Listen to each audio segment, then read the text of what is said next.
to take even more of a grasp of this team?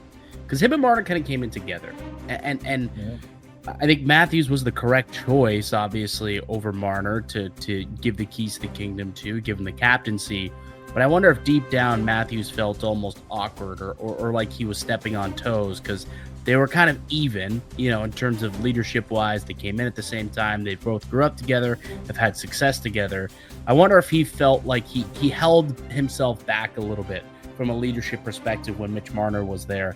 Now it almost feels like, and I only got that feeling because listening to Austin Matthews open up the press conference, he felt like he was a little bit more loose, a little bit more assertive, like he was there to kind of be the leader of that group, the voice of the team, voice of the players, and it just seemed like he was less tense while doing it, almost like he's free to be that guy now, right? And even last year could have been an issue, taking it from John Tavares, where now it's been a full season.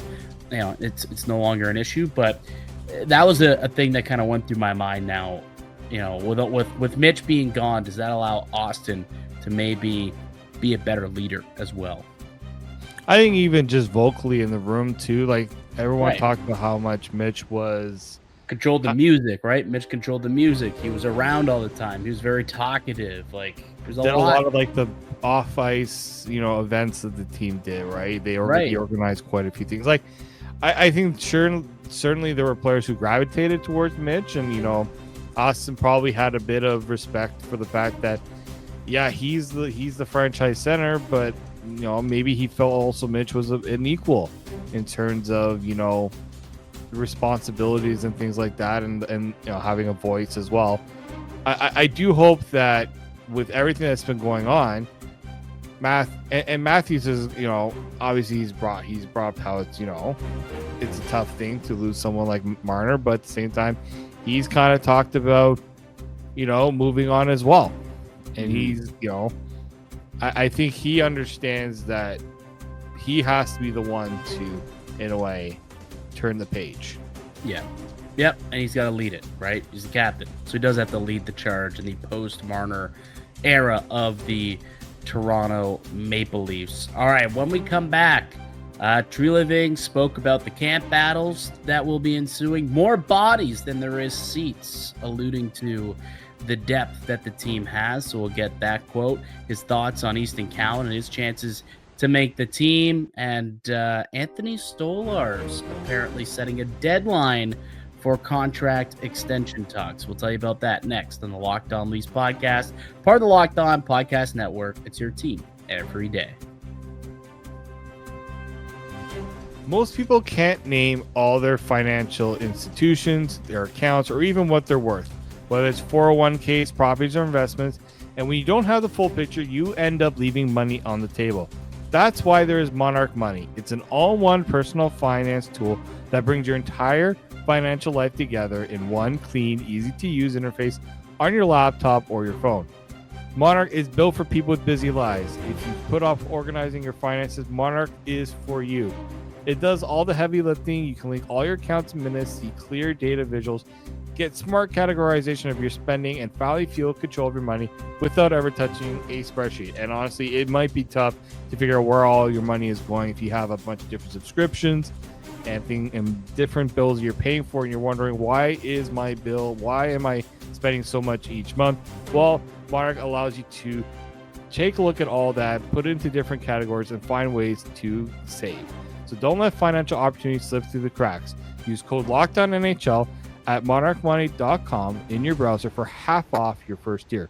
That's 50% off your first year at monarchmoney.com with code LOCKEDONNHL. The Locked On Leafs podcast continues. Mike DiStefano, Dave Morisuti with you, reacting to day one of Maple Leafs training camp. No on-ice sessions yet, so that'll be tomorrow's show, where we will be going through what the lines look like and who gets that top spot next to Matthews and Nyes. Sounds like it's not going to be Max Domi. He is going to be limited through the first couple of days of training camp. Do you have a guess as to maybe who takes that top spot later on today, Dave? No idea. I think it'll be Matias Maccelli. I know they said they didn't want him to take that spot right away, but that was also when Max Domi was an option.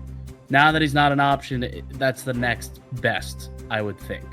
I can't wait for it to be, I don't know, or surprise. Calle Yarncrock's the guy. No, it's not going to be Calle Yarncrock. Yeah, it could be Calle Yarncrock. It could be. Like, honestly, that's not an awful suggestion. Calle Yarncrock and Austin Matthews have played together in the preseason when Calle first got to Toronto. I think he had a 20-goal season playing with Matthews for a couple of weeks there. Yeah. That's not an awful suggestion.